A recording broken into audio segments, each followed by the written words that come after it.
Let's start with part one, how to calculate how much money you need for retirement. And the way that you do this is by taking a look at your lifestyle today and determining how much money would you need to continue living the same lifestyle that you have today, assuming that this is the lifestyle that you want in retirement.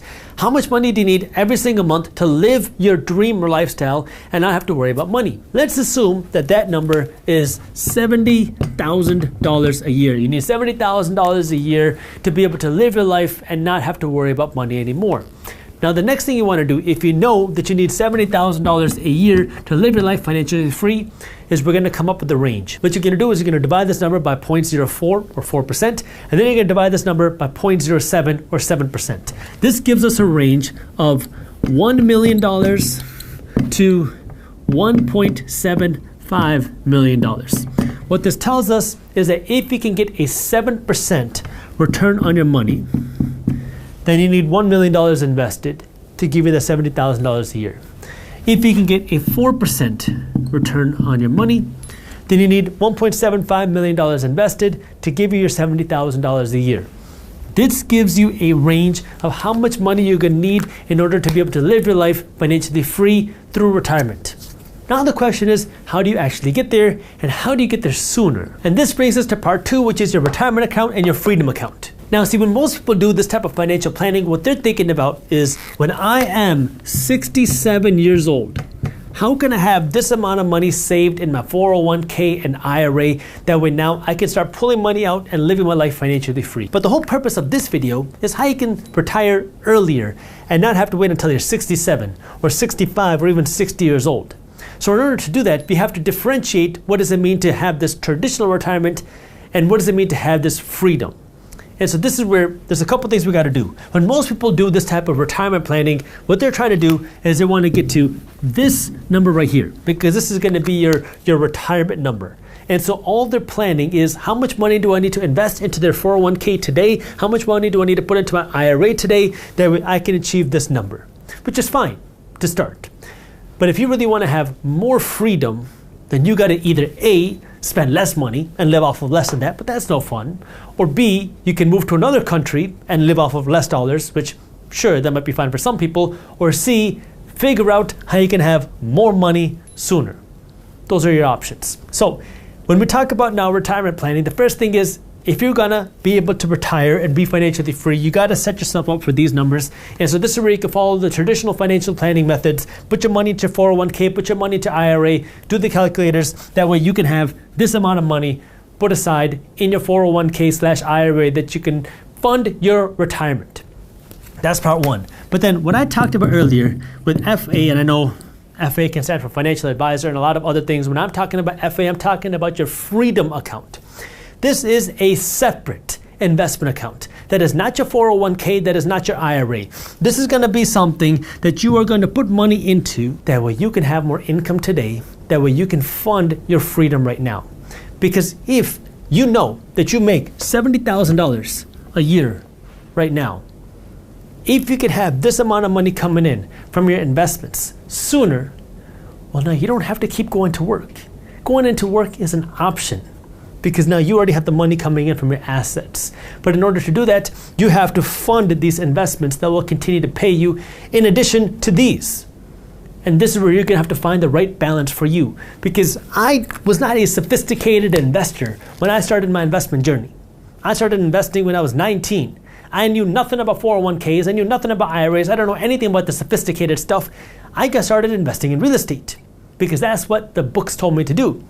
And I'm very glad that I did. I started investing in real estate. This real estate started paying me with cash flow. So I started buying these properties that were paying me with cash flow. Now, I know I'm making it sound like sunshine and rainbows. It was a big headache when I first got started. I got screwed over by property managers. I got sued by the tenants. It was a big mess when I got started. But I learned the process. But here's what happened then. I started investing in real estate that started paying me every single month. And then the property values also started to increase.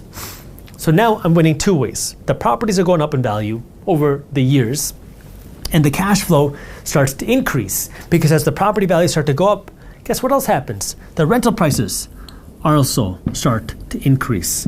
So now the rental income from the properties that are purchased also start to increase, which means now I'm making more money. As I'm doing that, I'm also buying more properties, which then pay more cash flow.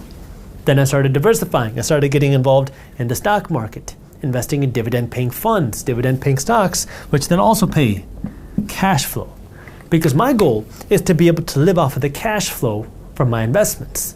If the real estate and the stocks can pay me, I can live off of that cash flow, not have to come into work and live my life essentially financially free, because now I have these assets that are going to pay for my lifestyle.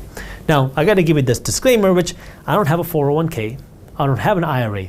I don't believe in those tax-deferred retirement accounts for me because they just don't make sense for me.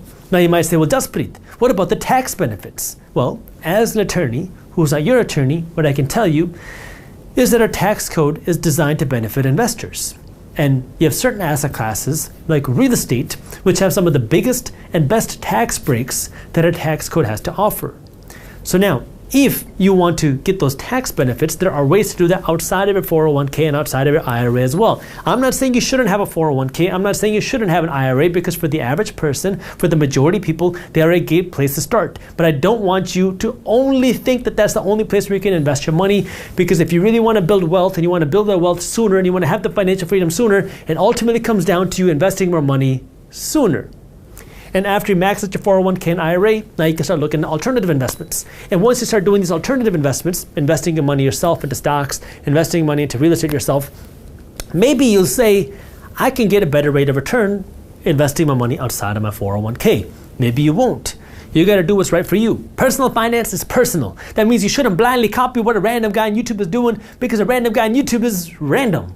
I mean, your goals are yours, your risk tolerance is yours, and what you want to do with your money is yours, not somebody else's. So now, when we talk about this freedom account, the whole idea here is you continue doing your retirement plan. You keep funding your 401k, your IRA, but then you can open up your own investment accounts, and you can start with the stock market, you can start with real estate, it doesn't really matter. But the whole idea here is how you can start investing your money outside of your traditional retirement accounts. That way you can build a plan towards replacing your income. Because if you have money coming in from your investments, from your cash flow, well, now going into work becomes optional. The reason why everybody has to go into work, or the majority of people have to go into work, is because I need money to pay my bills. I need money to pay for my retirement. I need money to go on a vacation. But if now you have money coming in from your investments, going into work becomes optional. Now you're going into work because you love what you do. And if you don't love what you do, you go find a different company. You go start your own company. You have a lot more freedom. But in order to do that, you have to fund this freedom account. And that means now, when you make money, you're going to be required to make more financial sacrifices. And this is where it becomes so difficult. It's because the majority of people are not used to making financial sacrifices. America is a consumerist nation. Not just that, we are a credit-based consumer nation. What that means is you make $70,000 a year, but the average person who's making $70,000 a year isn't spending 70 grand, they're spending $100,000. Why? Because you get credit cards, you get lines of credit. If you open a home, you get a home equity line of credit. You're spending money you don't have to buy things that aren't making you any money. What does that do? It makes somebody else's investments rich. It makes somebody else's stock market portfolio rich. It makes somebody else's assets more valuable. And you're the one that's paying the price, plus interest. And that means you're going to have to make some extreme sacrifices. The whole idea behind building this wealth is having more money to invest. Your investments are what are going to make you wealthy, period. Now, in order to do that, that means you're going to have to spend less money. And that means you're going to have to take the money that you are making, not spend it, and then put it to work. And that's tough because, number one, people are going to think you're weird when you downsize from the BMW down to a Toyota Camry or a Toyota Corolla. Then they're going to think you're silly for downsizing on your home. Then they're going to think something's wrong with you when you don't go on that trip to Cancun. But that's just the first part. Now you start to have some more money. You start to see this money in your bank account. You pay off those credit card debts and other things that you have. And now you just have to take a risk. And instead of keeping the money in your savings account where you know $10,000 is going to stay $10,000, maybe it will grow a little bit if you have a high yield savings account. But if you take that $10,000 and you put it into the stock market, it could turn into $7,000 tomorrow because the markets could crash. Sure, maybe it will go up, but I mean, there's a chance that it will go down. But without that risk, you're never going to see the upside. And the reality is you're going to lose money. It's a part of the process.